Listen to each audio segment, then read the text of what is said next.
부활의 주님께서 복길교회 교우님들의 삶 가운데 역사하고 계심을 믿습니다.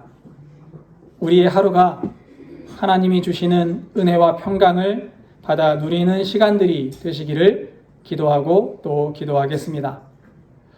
오늘 읽은 본문은 부활하신 예수님께서 제자들을 만나시는 장면입니다. 예수님의 방문은 단순한 만남이 아니었습니다. 신학자들에 의하면 제자들이 부활하신 예수님을 만난 사건은 새로운 생명을 창조하시는 생명 창조의 사건이었다라고 이야기를 합니다. 이게 무슨 뜻이지요?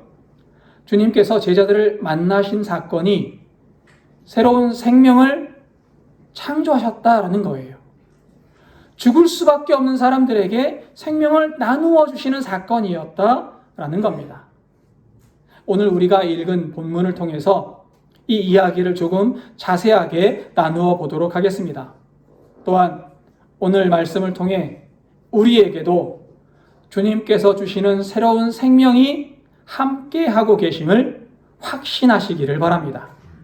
더불어 주님의 새로운 생명 창조 사역에 우리 모두가 동참할 수 있기를 기원합니다. 19절부터 읽겠습니다. 이날 곧 안식 후 첫날 저녁 때에 제자들이 유대인들을 두려워하여 모인 곳의 문들을 닫았더니 예수께서 오사 가운데에 서서 이르시되 너희에게 평강이 있을지어다.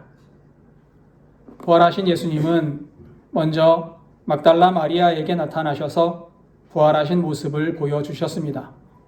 그리고 예수님을 만난 마리아는 기쁨에 겨워 제자들을 찾아갔고 예수님의 부활을 제자들에게 알렸다라고 요한복음 20장 18절은 기록하고 있습니다.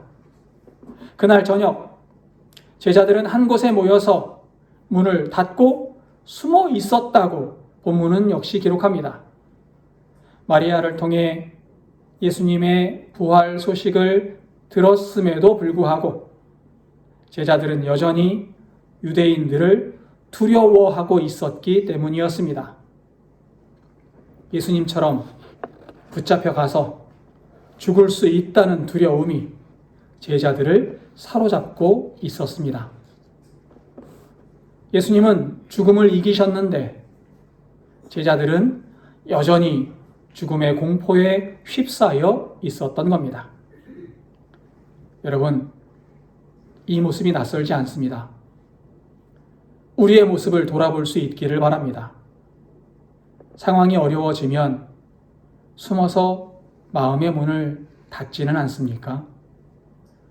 예수님을 보면 희망이 있고 하나님을 만나면 소망이 생기는데 상황을 보면서 혼자 두려워 숨어 있지는 않습니까? 사람을 피하고 현실을 피하고 믿음마저 상황에 따라 움츠러 들고 있지는 않은지 나의 모습을 돌아볼 수 있기를 바랍니다. 제자들은 예수님의 부활 소식을 듣고는 믿지 못했습니다. 믿지 못하는 제자들은 두려움의 문을 닫고 떨 수밖에 없었던 겁니다. 믿음이 없으니까 떨었던 거예요. 주님이 죽음을 이기셨다는 사실을 믿지 못하니까 두려워서 숨어 있었던 겁니다. 그때 예수님께서 제자들을 직접 찾아오셨습니다. 그리고 말씀하십니다. 평강이 있을지어다. 이 말은 단순한 인사말이 아닙니다. 두려움에 떨고 있는 제자들에게 예수님은 세상이 줄 수 없는 하늘의 평강을 전하고 계시는 겁니다. 예수님은 십자가에 돌아가시기 전 제자들에게 이런 말씀을 하셨습니다. 요한복음 14장 27절입니다. 평안을 너희에게 끼치노니 곧 나의 평안을 너희에게 주노라. 내가 너희에게 주는 것은 세상이 주는 것과 같지 아니하니라. 너희는 마음에 근심하지 말고 두려워하지도 말라. 하늘의 평안은 세상이 주는 평안과는 다릅니다. 세상이 주는 평안은 상황이 나빠지면 흔들립니다. 문제가 생기면 평안이 무너집니다. 반면 부활의 주님이 주시는 평강은 이 땅의 그것과는 같지 않습니다. 상황이 나빠도 환경이 좋지 않아도 하늘의 평안은 흔들리지 않습니다. 죽음을 이기신 분의 평강, 하늘의 영원한 생명을 담은 평강이기 때문에 세상 현실에 무너지지 않습니다. 지금 제자들의 상황은 좋지 않습니다. 유대인들은 여전히 두려움의 대상이고 로마의 압제는 여전히 이스라엘을 괴롭히고 있습니다.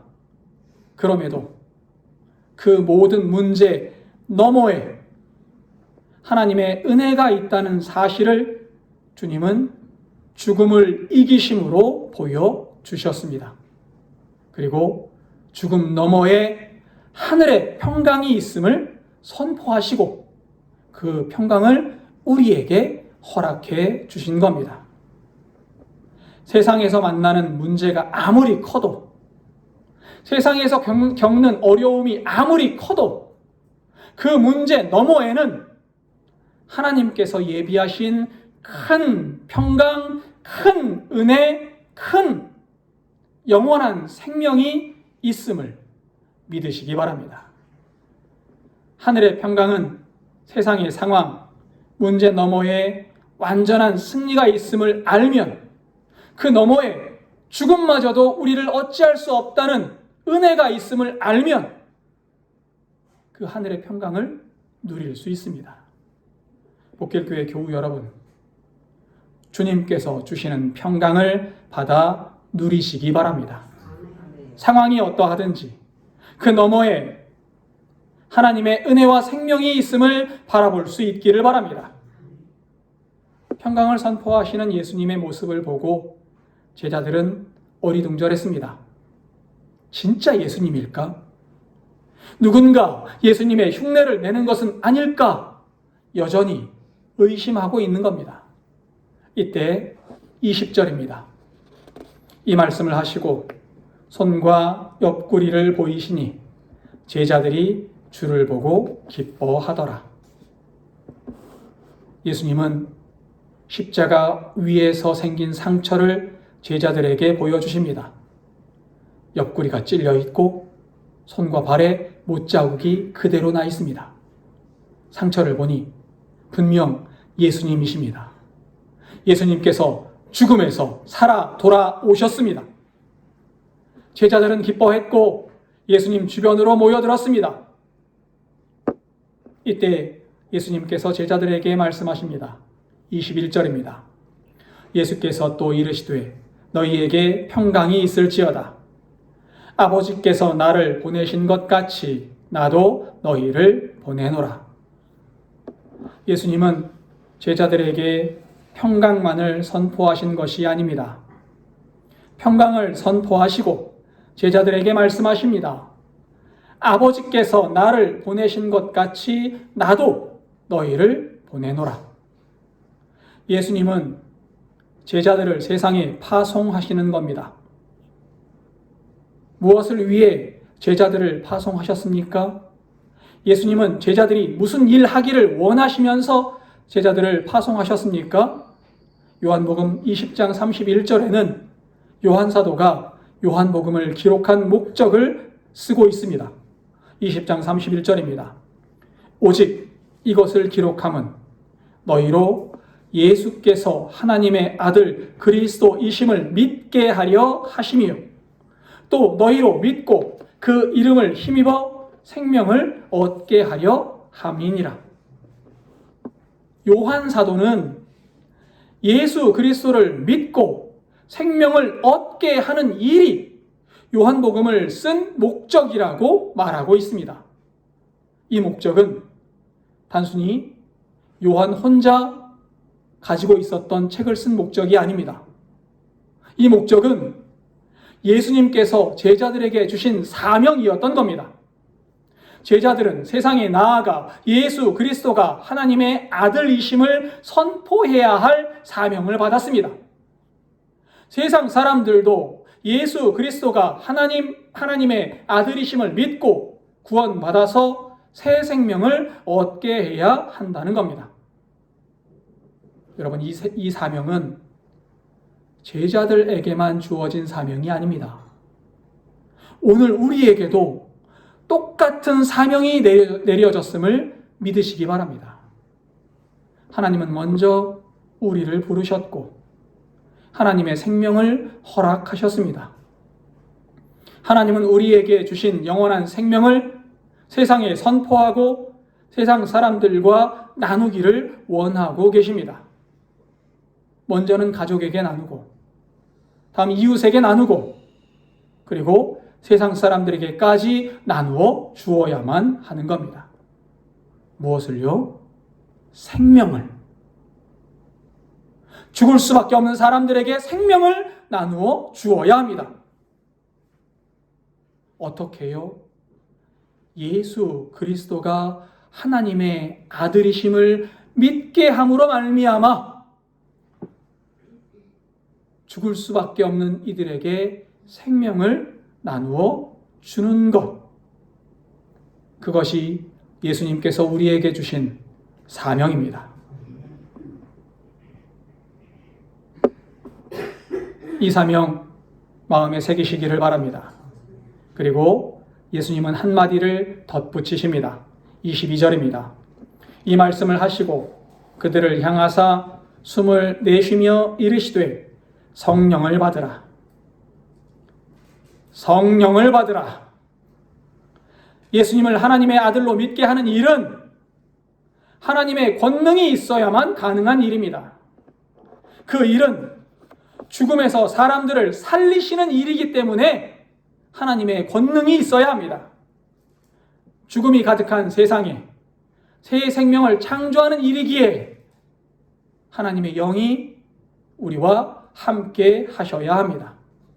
그래서 신학자들이 이 사건을 새 생명을 창조하시는 사역이라고 불렀던 겁니다. 창세기 2장 7절은 이렇게 기록합니다. 여호와 하나님이 땅의 흙으로 사람을 지으시고 생기를 그 코에 불어 넣으시니 사람이 생명이 되니라. 생명이 없던 흙덩이에 하나님의 생기가 들어가니 생명이 되었습니다. 생명을 창조하는 일은 하나님의 영으로 가능한 일입니다. 그래서 제자들에게 맡겨진 사명, 즉 사람들로 예수님을 믿고 구원받아 생명을 얻게 하는 일은 단순히 전도해야 한다는 말로는 부족합니다. 제자들은 또 우리들은 새로운 생명을 창조하는 사명을 부여받았고 새로운 창조 역사의 일꾼으로 초대를 받은 겁니다. 이 사명을 감당하기 위해서 우리는 하나님의 영을 구해야 합니다. 주의 성령이 우리와 함께 하시기를, 주의 성령이 우리와 동행하시기를, 주의 성령이 우리에게 능력 허락하시기를 기도하시고 간구하는 우리 복길교회 교우님들 되시기를 바랍니다. 하나님께서 맡기신 사명은 사람의 힘으로 감당하는 것이 아닙니다. 세상의 능력으로 되는 것도 아닙니다. 사람의 의지만으로 되는 것도 아닙니다. 성령께서 역사하실 때 가능합니다. 우리가 사명을 감당할 때에도 내 힘으로 할 수 없습니다. 그래서 우리는 내 힘이 아니라 주님의 능력을 의지해야 합니다. 성령의 역사를 늘 구하시기 바랍니다. 또 주님께서 주신 성령이 나와 함께 하신다는 사실을 이 시간 확신하시기를 바랍니다. 성령께서 함께 하시니 여러분 모두는 생명을 살릴 수 있는 능력이 함께 하시는 줄 믿습니다. 그리고 다시금 말씀하십니다. 23절입니다. 너희가 누구의 죄든지 사하면 사하여질 것이요 누구의 죄든지 그대로 두면 그대로 있으리라 하시니라. 천주교에서는 이 말씀을 통해서 사제들이 죄를 사하는 권세를 허락받았다라고 해석합니다. 그래서 천주교는 매 주마다 신부님 앞에서 고해성사라는 걸 해야 돼요. 고해성사를 하면 신부님이 당신의 죄가 사해졌습니다 라고 선포하십니다. 이 말씀을 근거로 해서 신부님들이 죄사함의 권세를 받았다라고 해석하는 겁니다. 그러나 기독교에서는 이 말씀을 목회자에게 죄를 없애는 능력이 있다고 해석하지 않습니다. 죄는 오직 하나님의 은혜로 말미암아 예수 그리스도를 믿는 믿음으로만 사함받을 수 있기 때문입니다. 사도행전 10장 43절입니다. 그에 대하여 모든 선지자도 증언하되 그를 믿는 사람들이 다 그의 이름을 힘입어 죄사함을 받는다 하였느니라. 그렇다면 제자들이 죄를 사한다는 말씀은 무슨 뜻일까요? 제자들은 복음을 선포하고 복음을 들은 사람들이 예수 그리스도를 믿음으로 말미암아 죄를 사함받기 때문에 죄가 사하여진다라고 말씀하신 겁니다. 그러니까 제자들에게는 복음을 선포할 권세가 주어졌던 겁니다. 또한 우리에게도 생명의 복음을 선포할 권세가 허락되어졌습니다. 우리가 선포한 복음을 믿는 사람들은 죄사함의 은혜를 받을 것이고 그 죄사함의 은혜로 말미암아 새로운 생명, 영원한 생명을 얻게 될 겁니다. 예수님은 우리에게 이 생명의 복음을 선포할 사명과 권세를 주셨습니다. 그러니 먼저 믿은 우리는 예수 그리스도가 하나님의 아들이시라고, 예수 그리스도를 믿으면 생명을 얻는다고, 영원한 생명을 얻는다고 선포하고 또 선포해야 합니다. 입술을 벌려 만나는 사람들에게 이야기하고 또 이야기해야 하는 겁니다. 그래야 우리의 사명을 완수할 수 있습니다. 24절을 읽겠습니다. 12 제자 중에 하나로서 디두모라 불리는 도마는 예수께서 오셨을 때에 함께 있지 아니한지라. 디두모라는 말은 쌍둥이라는 뜻입니다. 그러니까 아마도 도마가 쌍둥이이기 때문에 이런 별명을 얻게 되었을 겁니다. 제자들이 부활의 예수님을 만났을 때 쌍둥이인 도마는 함께하지 못했습니다. 예수님을 만난 제자들이 감격해서 예수님께서 살아나셨다고 말할 때 도마는 이상하다는 듯이 말합니다. 25절입니다. 다른 제자들이 그에게 이르되 우리가 주를 보았노라 하니 도마가 이르되 내가 그의 손에 못자국을 보며 내 손가락을 그 못자국에 넣으며 내 손을 그 옆구리에 넣어보지 않고는 믿지 아니하겠노라 하니라. 여러분, 도마는 예수님이 살아나셨다는 말을 믿지 못했습니다.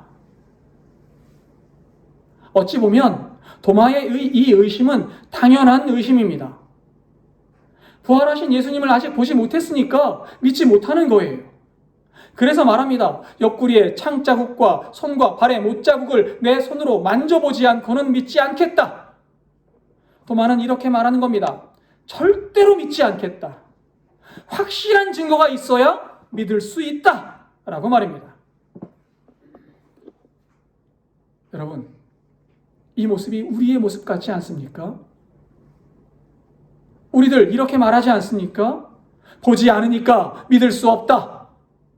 눈에 보이지 않으니까 주님이 함께 하신다는 말을 믿을 수 없다. 상황이 좋지 않으니까 주님이 나를 위해 능력 행하신다는 말씀을 믿을 수 없다. 믿지 않겠다. 여러분, 이렇게 말씀하고 계시지는 않습니까? 의심하는 도마에게, 또 의심하는 우리에게 의심하는 도마에게서 우리의 모습이 보이는 것은 어찌 보면 억지가 아닐 겁니다. 26절과 27절도 읽겠습니다.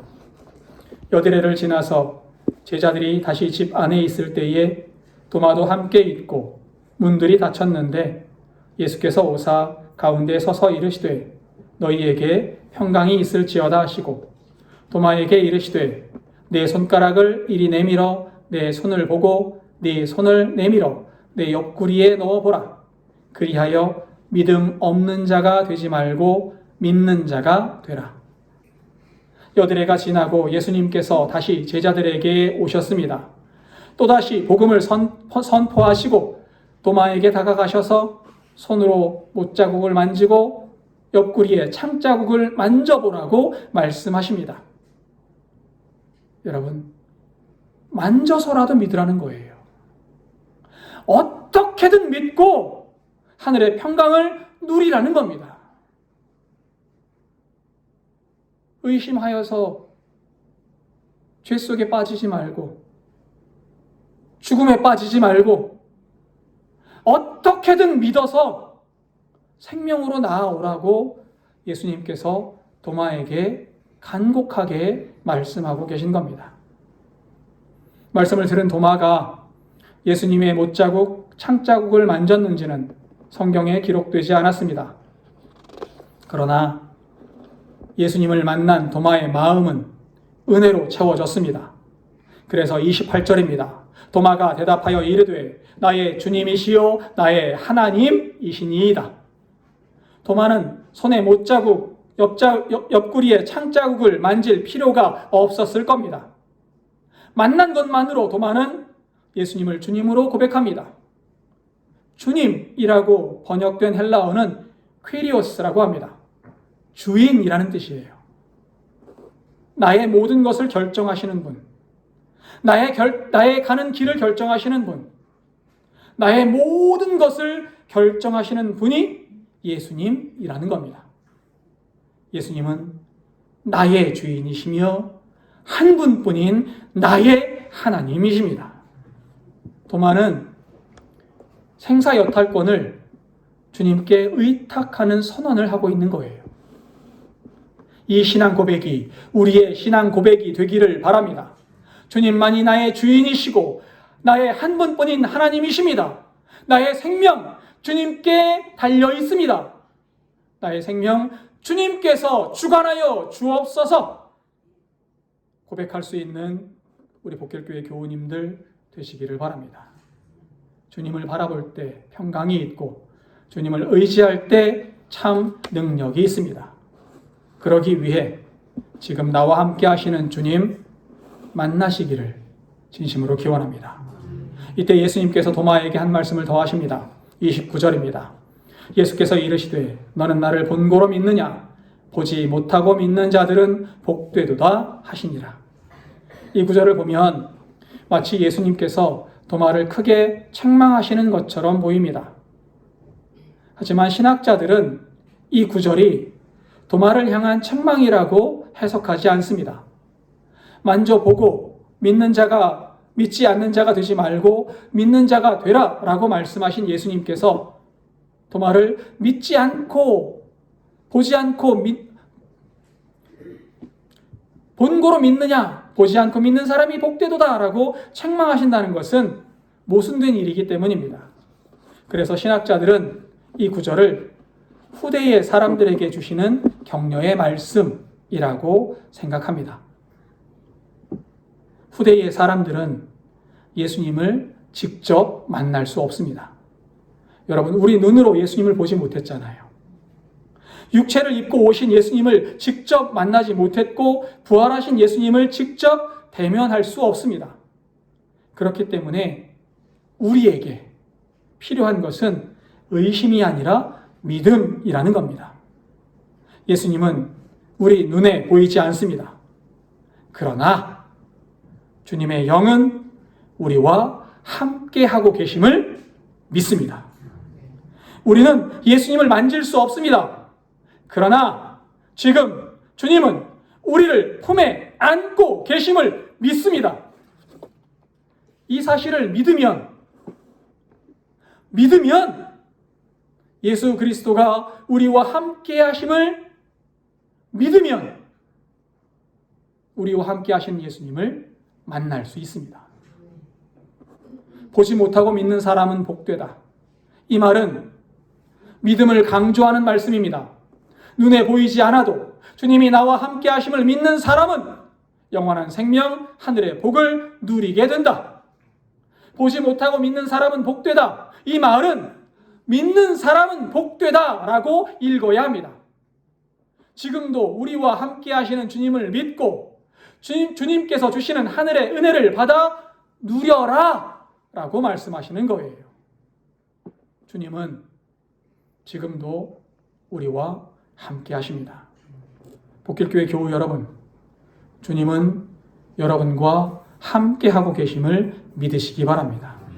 우리와 함께 하시는 주님은 우리에게 영원한 생명 허락하셨습니다. 그리고 그 생명을 누리기를 원하고 계십니다. 어떻게 하면 누릴 수 있습니까? 어떻게 하면 영원한 생명을 누릴 수 있지요? 믿으면 됩니다. 믿으면 생명을 얻고 믿으면 하늘의 복을 받습니다. 하늘의 영원한 은혜와 생명이 우리에게 예비되었음을 믿으시기 바랍니다. 그리고 먼저 믿고 복 받은 사람에게 주시는 예수님의 사명을 행하시기를 진심으로 기원합니다. 만나는 분들에게 주님의 평강을 선포하는 인사부터 하는 것은 어떨까요? 작은 것부터 실천해서 우리의 사명 실행하시기를 바랍니다. 주님께서 당신을 사랑하십니다 라고 인사하는 거예요. 주님께서 당신에게 은혜를 주시기를 원하십니다. 인사부터 하시는 거예요. 그러므로 나에게 맡겨진 사명을 실천하며 살아갈 수 있기를 바랍니다. 사람들을 믿음으로 인도하는 복길교회 교우님들 다 되시기를 바랍니다. 믿어서 영원한 생명과 복을 얻고 하늘에서 주시는 사명을 감당하는 주님의 자녀들이 다 되시기를 진심으로 기원합니다. 기도하겠습니다.